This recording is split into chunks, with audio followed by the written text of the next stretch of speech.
नमस्कार दोस्तों। एक गीत की लाइनें याद आ रही हैं। कहीं दीप जले, कहीं दिल, ज़रा देख ले आके परवाने, तेरी कौन-सी है मंजिल। अब दीप जले, कहाँ जल रहे हैं आपको बताने की ज़रूरत नहीं है और दिल किनके जल रहे हैं, ये भी आप समझ लीजिए। तो आज यही बात करते हैं कि कहाँ दीप जल रहे हैं, कहाँ दिल जल रहे हैं क्योंकि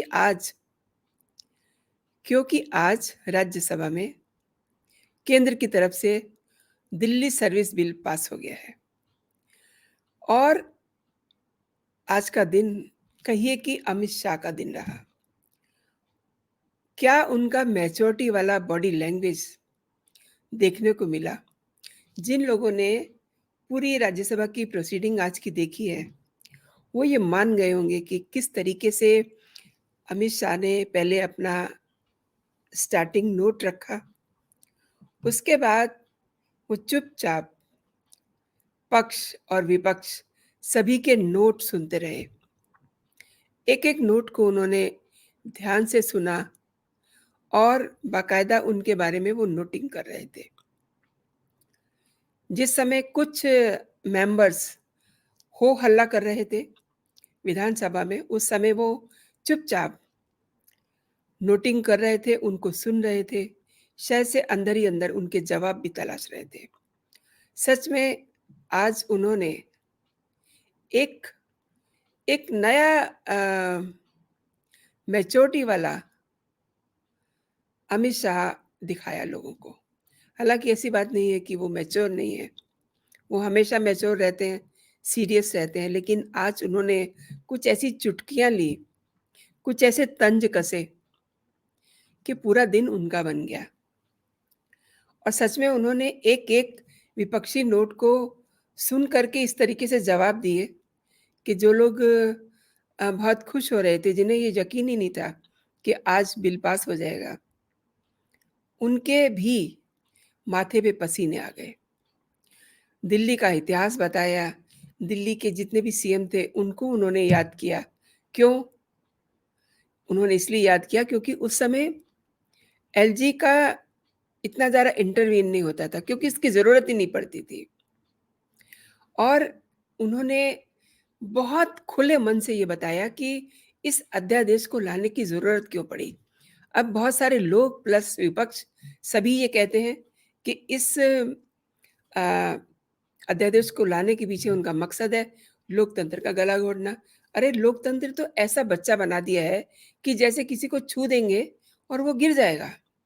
हर बात में लोकतंत्र की दुहाई देने वाले लोग जब विदेश की धरती पे जाते हैं तो अपने ही लोकतंत्र की बुराई करते हैं। अपने ही देश में बताते हैं कि हमारे यहाँ अल्पसंख्यक रो रहे हैं, हमारे यहाँ लोकतंत्र खतरे में है, ब्ला-ब्ला। अच्छा, उन्होंने ये सब चीज़ें बताई कि अध्यादेश की ज़रूरत क्यों पड़ी। ख़ैर finally Delhi service bill pass हो गया, लेकिन इसका पास होना बहुत ही इंटरेस्टिंग रहा क्योंकि एन मोमेंट पे ऑटोमेटिक जो वोटिंग मशीन थी वो खराब हो गई। अब विपक्ष को एक और मौका मिल गया दहाड़े मार के रोने का।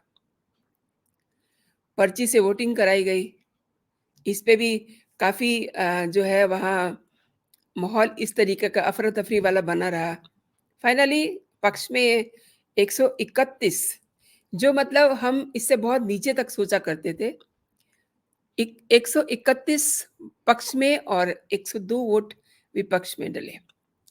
बिल अब राष्ट्रपति के पास जाएगा ऑब्वियसली जो इसके प्रोसीडिंग्स हैं फर्दर वो सब पूरे किए जाएँगे और राष्ट्रपति की मंजूरी के बाद ये कानून बन जाएगा।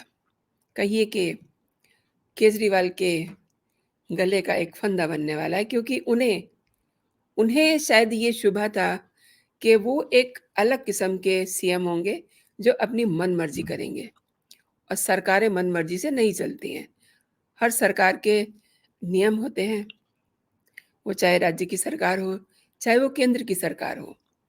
ख़ैर, पूरे दिन भर की बहस के बाद अमित शाह ने जब जवाब देने शुरू किए, तो सबसे पहले उन्होंने एक बहुत प्यारा-सा, बहुत चुभने वाला चैलेंज विपक्ष को दे दिया।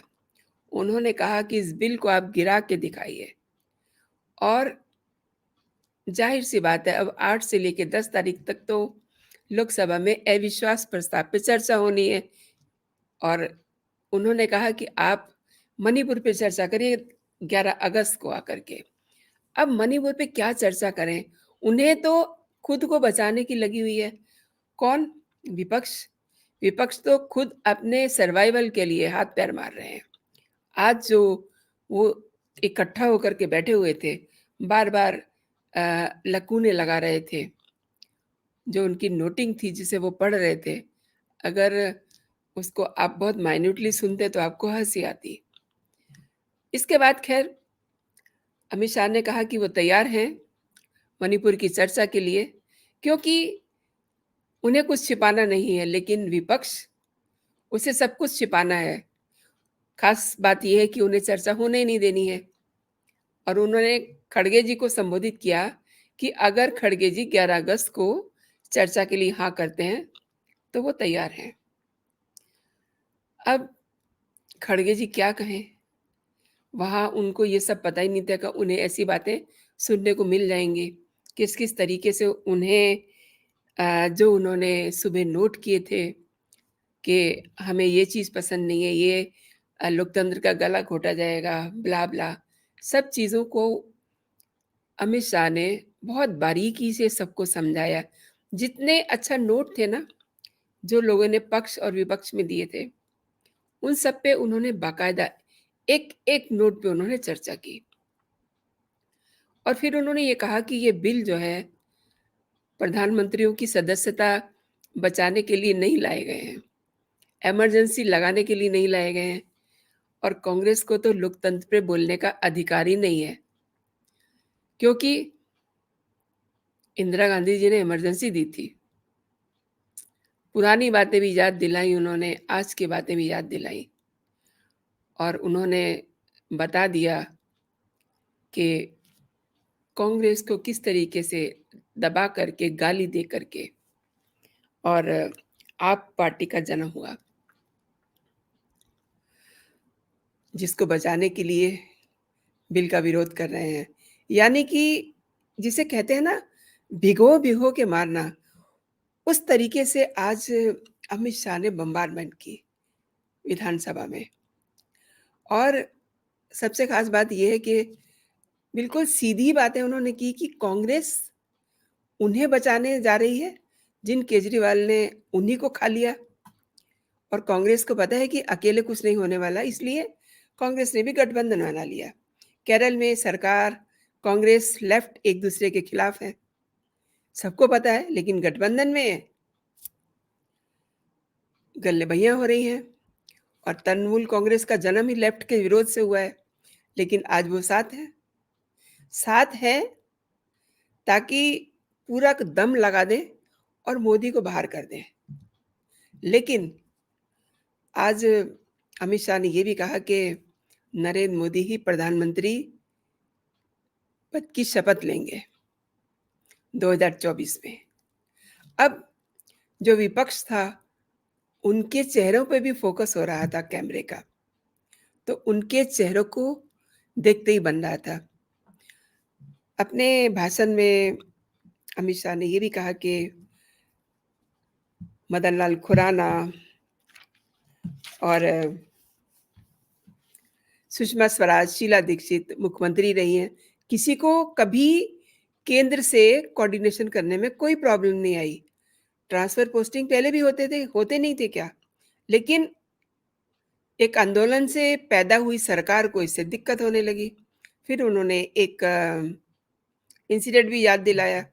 11 मई 3 और 4 के बीच में सुप्रीम कोर्ट की संविधान का फैसला आता है। सुप्रीम कोर्ट की संविधान पीठ का। इस आदेश को रेगुलर पीठ को लागू करना था और आदेश लागू हुआ भी नहीं था कि शाम को 5:30 नहीं बजने दिए और आम आदमी पार्टी की सरकार ने ट्रांसफर शुरू कर दिए। यही नहीं, विजिलेंस डिपार्टमेंट से फाइलें मांगनी शुरू कर दी ताकि बड़े आराम से अ, दिल्ली शराब घोटाले के जो सबूत हैं, उनको मिटाया जा सके।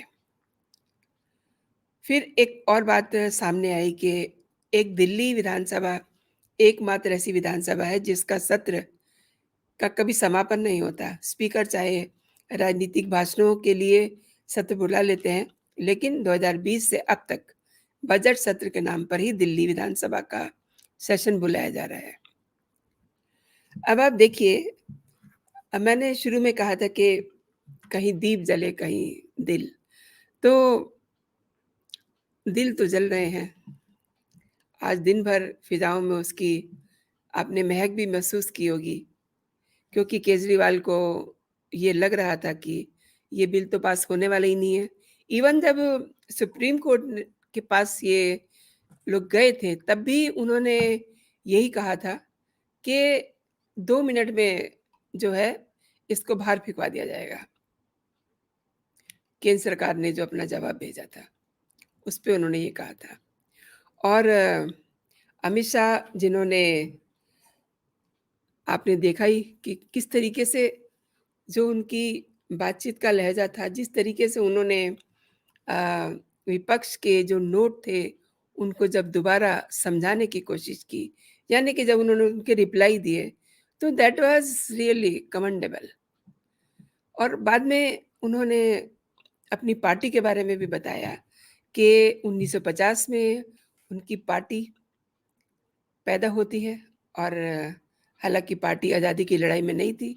उनकी पार्टी के फाउंडर श्यामा प्रसाद मुखर्जी आज़ादी की लड़ाई में शामिल थे, और इसी वजह से बंगाल और कश्मीर आज भारत में है। उन्होंने एक मज़ेदार तंज भी कसा उठते-उठते कि बीजेपी को नागपुर से इशारा आता है। ठीक है, नागपुर भारत में है, लेकिन कांग्रेस को इशारा कहाँ से आता है? चीन से, रशिया से, क्योंकि वो हमेशा उनके साथ बैठते हैं। और आज एक और बड़ा दिलचस्प वाक़या हो गया। आज अनुराग ठाकुर ने एक ब्लास्टिंग खुलासा कर दिया। उन्होंने बिल्कुल साफ-साफ सबूतों के साथ ये कहा कि कांग्रेस के ज़रिए कांग्रेस के ज़रिए चीन यहाँ के कई मीडिया हाउसेस पे कंट्रोल कर रहा है, उन्हें फंडिंग कर रहा है।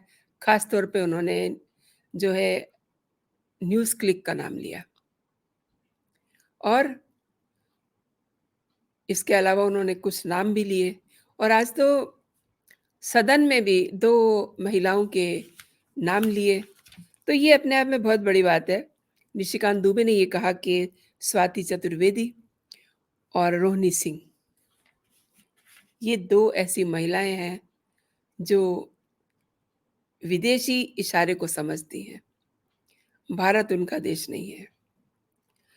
ख़ैर, जिस समय भी ये बिल पास होता है, तो केजरीवाल अंदर से बड़े फूके हुए थे। बिल पास होने के बाद दिल्ली के मुख्यमंत्री अरविंद केजरीवाल ने जब अपना फर्स्ट रिएक्शन दिया, तो उन्होंने कहा कि संसद में अमित शाह ने कहा है कि हमारे पास कानून पारित करने की शक्ति है। आपको लोगों के लिए काम करने की शक्ति दी गई है। उनके अधिकार छीनने की शक्ति नहीं दी गई है। साफ ज़ाहिर है कि प्रधानमंत्री नरेंद्र मोदी कह रहे हैं कि मैं सुप्रीम कोर्ट नहीं मानता। ये मतलब अपने मन से ही वो कहे जा रहे हैं, केजरीवाल। सुप्रीम कोर्ट का कोई वहाँ इस पूरे मामले से लेना-देना नहीं है। फिर भी उन्होंने सुप्रीम कोर्ट को वहाँ पर अपनी बात में डाल दिया। अब जो उनका मन है, उन्होंने कहना ही है। उन्होंने तो यहाँ तक कह दिया कि दिल्ली की जनता उनका समर्थन करती है, उन्हें फिर से चुनाव जीतना है, उन्हें फिर से उनका भरोसा जीतना है, और भाजपा जो है उनके अच्छे कामों को रोक रही है कि वो अच्छे काम ना करें। अरे! जो इंसान अच्छा काम कर रहा है, उसे कौन रोक सकता है? जो सीएम विकास कर रहा है, उसके काम में बाधा कौन डाल सकता है? लेकिन जो सीएम केवल अपने घर में लाखों रुपए के पर्दे लगा रहा है, लाखों रुपए के कमोड लगा रहा है, और पूरा घर रिमोट से चलता है। पर्दा हटाना हो तो रिमोट, दरवाज़ा खोलना हो तो रिमोट। मतलब 200 करोड़ का बंगला, न जाने कितने बंगले बन जाए उसमें, और किस तरीके से उनकी बिलिंग हुई है, इसका भी खुलासा हुआ आज बहुत अच्छे से।